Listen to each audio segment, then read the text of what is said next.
t-shirt to work because I just... Yep, don't care.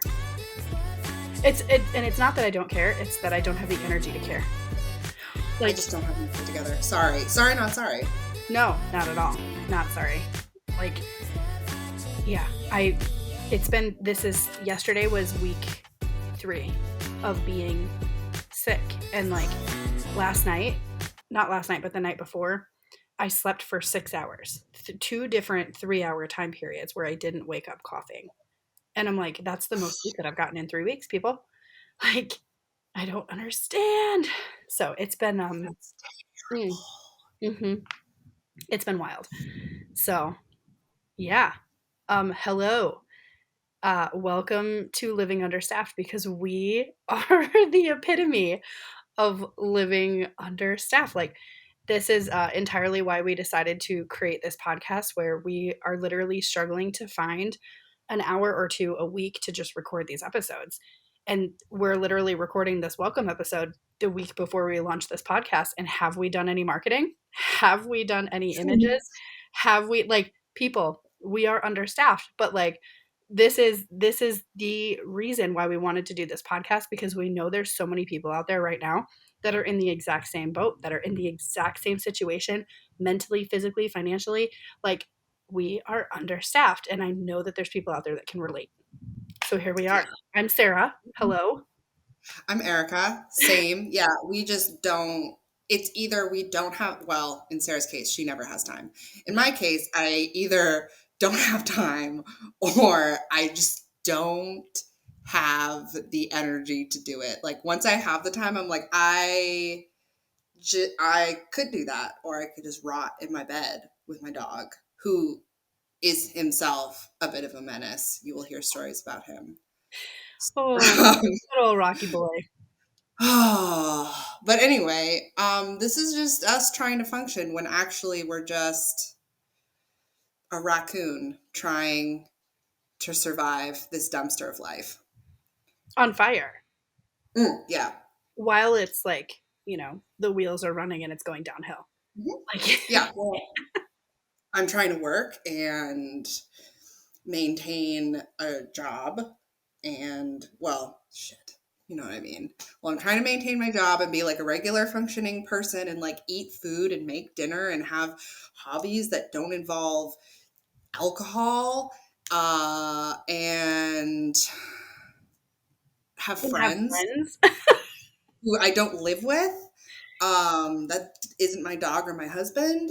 And still function as an adult and still pay the bills and make sure that we have oil changes in the car and make sure that the tires are getting rotated. And how people don't have regular meltdowns baffles me, because I have regular meltdowns, regular fits of like, I will sit here and it feels like it feels like an existential crisis, and I'm crying and bawling to myself, wondering how the fuck have I survived this long? Yeah. Without help. Now, granted, I was married for 10 years and I had that partnership and I had a little bit of help in that sense, but like, I've been alone for 2 years and I'm kind of like, like, this is a lot. It is a lot to function and have a social life and try to make sure that you have free time and try to do me time and take care of yourself. And, I had a really great conversation with a friend of mine from college a couple weeks ago. She was in this really long relationship. They broke up, but they're living in the same house because they can't afford for the deposits and the moving and all of that stuff to live separately. So they have a split level home. She's living in the basement. Her ex is living upstairs, and they're sharing like the kitchen. Excuse me. And so they've been broken up for a few months. She decides that she's going to go out of town and visit a friend of hers that she used to work with. They were flirty. They were whatever. And so she's talking to me about this. She's really nervous. And she's like, I just don't, like, is it flirting? Am I making it up in my mind? Like, I just don't know. And I'm like, well, girl, like, is your mischief managed down there? Are we taking care of business? Because if it is, like, okay, if things happen, but like, if it's managed, then like, you're also taking care of yourself too. So like, is your mischief managed? And I I'm so proud of myself for that joke. Like, I called my sister in California and was like, listen, the next time that you do stand up comedy, I'm going to need you to put this in there. Like, I get rights. I get something out of this because that shit was hilarious. Because we've all been there when our mischief is not managed and we decide that we're going to be mischievous and we're like, fuck. Oh yeah, there were many a time when I was single where I was like, now thankfully I lived in a small town, so in Washington, so like they're used to a hairy bitch, but like I'm like, ooh, it's wintertime. I haven't shaved my legs in um Months. Months. yeah, it's when you get out of the shower and you can feel the breeze in your leg hair. I'm like, You know, and there's pieces of me though that I don't have any regrets about that because in the grand scheme of things, my legs, I don't care. Like I don't yeah. have Also, hairy, hairy legs, but like ultimately, I don't care.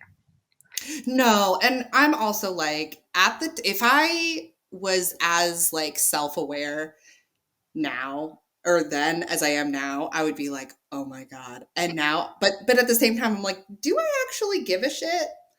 Oh, Do I actually want to be around someone who's like, ugh, leg hair?" yeah. No. Then that person's not worth my time anyway. Because if that is what you are focusing on, we're focusing on the wrong things, friend. Like that's the And if they're wrong focusing on thing. that wrong thing, are you just, what other wrong things are you? I don't have time. This Girl. is not a lesson. This is a Yeah, this is a mutual. red flag. How many times have we, red flags have been like a huge thing in social media for the last like 6, 7, 8 months, maybe even a year at this point. But Uh-huh. there's somebody on my Twitter that posts green flags. All they do is post green flags. And it's the one that they posted the other day was like 10 green flags. And it's a text message from their whoever. And it says, Mhm. hey, are you doing okay? Have you eaten today? Have you drank any water? I'm going to need you to take care of yourself. And then she responds 10 green flags. And I'm like, oh my God, where is that person? Because that is so sweet. Like, that is, you get a winner for that. I will say my husband does that. He'll Oh, message me and be like, "Have you had any water today? oh, Have you had anything to eat?" He also, we've been together for 12 years, so he knows me really well. And it was like last week. He was like, did you eat breakfast this morning? And I was like, yeah. And he's like, iced coffee doesn't count. I was like, damn it. first of all, How dare rude. Secondly, how did you know? I mean, well, uh, green flag. I'll give you a green for that one. I will give you a green for that one. Oh my Yeah. God. The But yeah, I think about the things that I was like, this is fine when I was like 20, and now I'm like, why? ew. Why? Why? I've actually been Yeah. going through and I've noticed on Facebook that some of my photo albums from forever ago have disappeared. And I'm like, oh my God, like those were the only copies of those photos that I have. And Mhm. so I've been going through all of my Facebook photos and like every day on my memories, I go through and I look at the photos that are saved and I resave them and then upload them to this other thing that I have going. And it's basically to just me keep copies of like records of my life because like nobody else is, it's just me. And so one of the things that I went through were my good old Iowa State days, my freshman year of college. Lord have mercy. First of all, the amount of coke that I consumed in 1 year. Mm, wow. I So was much. yeah, I was talking to a coworker and I'm like, I really don't think that I paid for any alcohol No, the none of it. entire year. Also, I don't think, well, maybe once or twice, but like, I don't think I paid for any Coke No. that went up these nostrils because I was paying for it with other services, with mischievous services. That's what I'm going to call it. She is now called mischievous. At the very least, with the assumption that that would be available later. Correct. Correct. Well, there were also in some of these photos the gentlemen that I was enjoying. And I was like, why, honey? Honey. And then, it was because they had drugs, obviously. But like Yeah. standards have risen through the clouds since then. And that's not a bad thing. ladies, gentlemen, standards are not a bad thing. If you think that that person's standards are too high, you don't belong with them because someone will match their level. And then that means that you go find someone else that's going to match your level. I can't tell you, I have been in the dating scene for a couple of years, and it is absolutely bananas to me that a man can sit here and tell me that my standards are too high after I had a marriage of 10 years. So it was a successful marriage to a certain extent because that was 10 years of my life. Um, but someone can sit there and tell me that I have too high of standards when I went through 10 years of a relationship, plus a couple years before marriage and now a couple years post marriage of dating, that I'm like, I absolutely have the right to have high standards. So for any of you that are out there thinking that, like, oh, well, he said that or she said that, blah, blah, blah, I need to change and I need to, no, no, no, no, no, no, because someone will fit the mold. Someone. Mhm.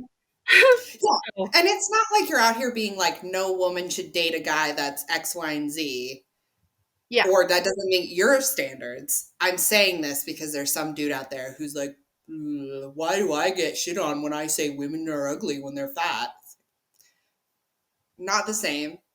Well, I will say I that was another conversation I had with a coworker today, that it was like, um, she is doing a uh, she's not from America, and so she uh, comes from another country that has like traditional dancing and that kind of thing. So she's actually going to do one of these traditional dances for a hail and farewell for like one of their really good friends. And so we were asking, like, are you going to wear like the traditional outfit, like the traditional getup? And she was like, oh my God, no, if I did that, people would run away.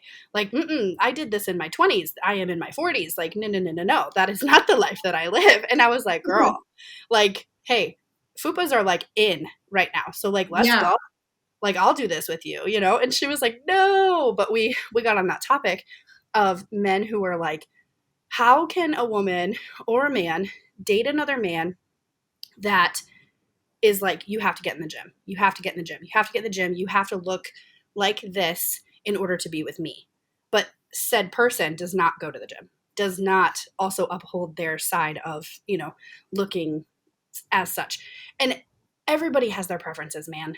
Everybody has their preferences. I get that. But like, you can't have such unrealistic expectations and expect that to be upheld without being, psychologically abusive or somehow manipulative in that sense. So it's like everybody's kind of out there looking for their person, but like, you also have to be careful. You also have to make sure that they're not a psycho. You also have to make sure that they're not serial dating and that they're not just sleeping with everything that walks. Like, it is a weird world.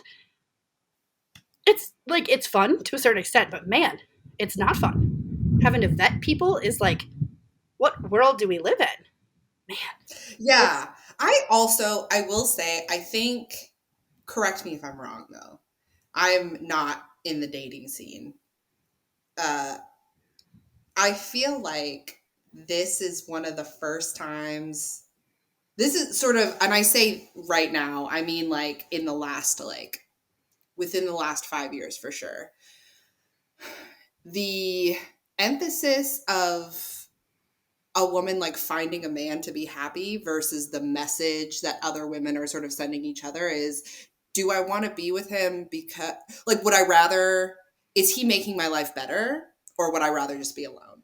Like, because before mm, that, being alone as a woman just wasn't an option. Like, you have to have, like, it wasn't like you're going to grow up and you're going to go to college and you're going to get married. Like, that was just mm, it's kind of what your ingrained. life was. Yeah. And like, that's not to say like my mom is divorced, my mother-in-law is divorced. Like they are not like, oh, whatever. I'm divorced. Um, but like this whole, that's part of your life goals, like own a house, get married, whatever. And now it's like you actually don't. No. It's Mm-mm. actually fine. And I mean, there's always going to be those old people that are like, what if you don't have kids? That's great. I don't, that sounds terrible. Oh, Okay, I we're have a whole, we both have whole tirades about that we will save for later episodes. thank you. But Thank you. I was just going to mention that. Like, that's going to be a whole separate thing, a whole separate episode that we have because, wow, the stories mhm. that we could share. Yeah. And okay. This is kind of just like our welcome episode. So like first of all, thank you for those of you that are here and like ready for it. This is day 1. We are here. We're here every 2 weeks for now. We might bump it up to once a week, but like we're here, and just so that you kind of have the expectation is that the whole premise of this podcast is that we are good friends. Erika used to live here in Missouri where I live, and her husband is active duty military, so they have now moved to another state. They live somewhere else, and we like this is one of the things that's going to keep us connected a little bit. It also holds us accountable as it like checking in, because we do get understaffed, and we do have like mental health problems where like sometimes we are just checked out. Like there's no energy left to give to myself, let alone to another person, friend, spouse, dog, whomever. And so there will probably be a week or two that we are understaffed and we don't even have an episode for you. So I'm throwing that out there in our welcome message to just let you know that we are human beings, just like you. And life happens. I'm a single person. I have multiple jobs. I have multiple hobbies. I have some friends here and have somewhat of a life. And I do try to regularly practice self care on top of having anxiety and depression issues that I'm like navigating on a regular basis. Erika? Yep. Yeah. So for the last Yep. 9 months, my husband was deployed, and anyone who is military adjacent knows that that's when everything goes wrong. And we made the bright decision to move to another state, buy our first house, and then he immediately deployed, which went exactly as poorly as you would think. So everything went wrong. Like my dog died, and my refrigerator went out, and I broke my toe, and a whole bunch of other things, some hilarious, some absolutely devastating. And I also have depression and anxiety, and I finally got, sort of, it's been a bit of a roller coaster getting my anxiety under control, and then I get my anxiety under control and I'm like, oh no, all I have is depression now. So it's been a journey, the last year for the both of us, for sure. Yeah. So, that's this right here. These two people, these two humans, we've been friends for a few years. We actually met through a book club. So, we are going to be discussing books a little bit here and there. So, yeah, if you relate to this message, if you are on board, if anything is, you know, same page for you, same book, same library, definitely hit that follow button, hit that subscribe button so we can start getting the word out a little bit more. And, we appreciate you guys being here. This is literally what we're doing is just trying to find people who are on the same page and relate and can, kind of empathize with that situation, whether you've been there before, you're going through it now, God only knows. So we're just here to have a little bit of fun, get out there a little bit, meet new people. Yeah, so thanks for being here. And if there's anything you guys want us to talk about, definitely let us know. We always love it when people tell us how great we are. So if you could do that, that would also be great. Yeah, we. but Oh, sorry. Go ahead. um but to echo what Sarah said, we're just thrilled to have someone listening to us, and it's a project to keep us connected as friends, but also connect with other people. Like we can't be the only two people that feel this way. Yeah. So if we put out episode requests on like Twitter or Instagram or Facebook, definitely follow those pages because we are, we're getting out there. But if we put out any episode requests or questions, we would love for you guys to respond to those, and we'll read out your responses on our episodes when we have those questions come up. And like she said, if anything that we say aligns with your life, with your friend's life, with whoever, definitely share the episode too. With whatever we're talking about, if something pops up and it aligns with your life, hit that share button, man, because every share, every like counts. And then gotta put that little plug in there too, that if you happen to leave a review, I wouldn't be upset about it.